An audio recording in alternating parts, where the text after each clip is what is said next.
Over 30 years ago, my wife and I moved into a high-crime, under-resourced community with a passion to share the love of Christ, starting in our own neighborhood.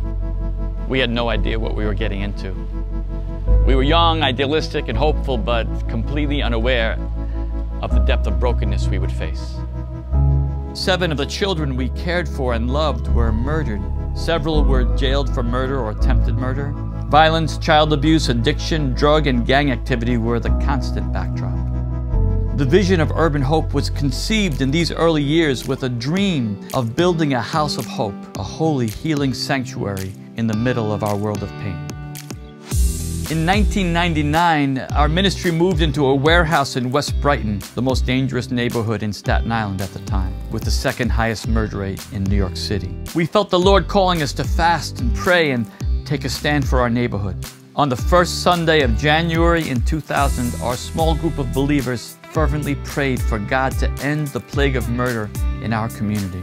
On that very day, the plague ended, and the murder rate in West Brighton has been down 97% ever since. It was crystal clear that God was building up this house of hope, that His eternal love was the strong foundation, and He had even provided for us a kind of supernatural bulletproof roof. But now we sense His calling to partner with Him to build up the walls in between. We soon began construction on the first wall, an 11-month children's outreach with a fun-filled after-school program that included tutoring, literacy, character training, and leadership development. In addition, we ran a 6-week summer camp that served as a refuge and a festival of love and joy, which blessed 75 to 125 children and teens every year. Junior high and high school campers got the best of both worlds. They enjoyed the fun of camp and received a great deal of mentoring, leadership development, and vocational training while they served as junior counselors and camp assistants.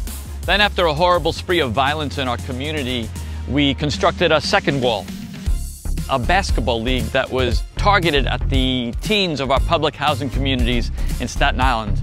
The league became an amazing opportunity to minister to hundreds of teens, gang members together from warring neighborhoods, and allowed us to engage many of them with life coaching through our mentoring program, as well as providing educational and vocational assistance. Miraculously, we were able to celebrate 2 season finales at the Barclays Center.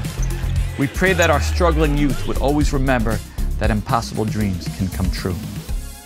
A third and very ambitious wall was the Urban Hope Literacy Collective. We were determined to address the tragic fact that 85% of the juvenile offenders in our city were illiterate, and that the make it or break it year for reading was 2nd grade. It was unbearable to learn that if 3rd graders could not read at grade level, they were statistically doomed to a life of criminality or poverty.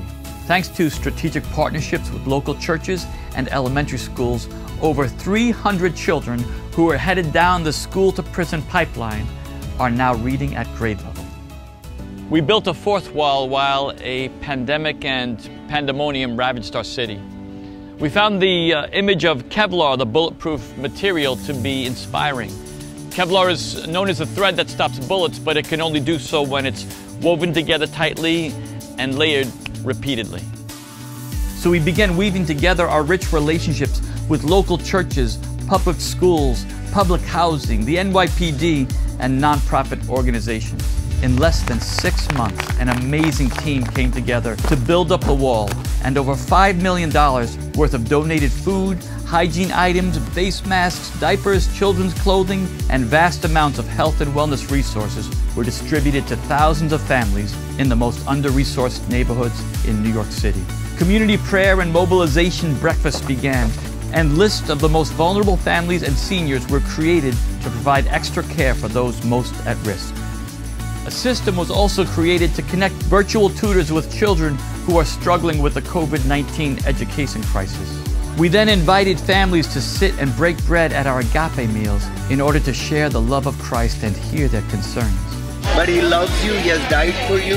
Families were prayed for, encouraged, and empowered to work together for neighborhood healing. This is just an overview of our House of Hope. We welcome you. Come build with us. Urban Hope is at a pivotal moment in our ministry. Many of our large-scale initiatives like Jesus Week and Saturate New York City have mobilized hundreds of churches and impacted millions in our region. We see the potential to expand this house of hope far beyond our borders. Please dream with us of cities where there are no sheep without a shepherd, no illiterate children, no school-to-prison pipelines, no suicides from loneliness, no broken families and disconnected teens, where the church serves together as one and the love of Jesus fills every household as the waters fill the sea.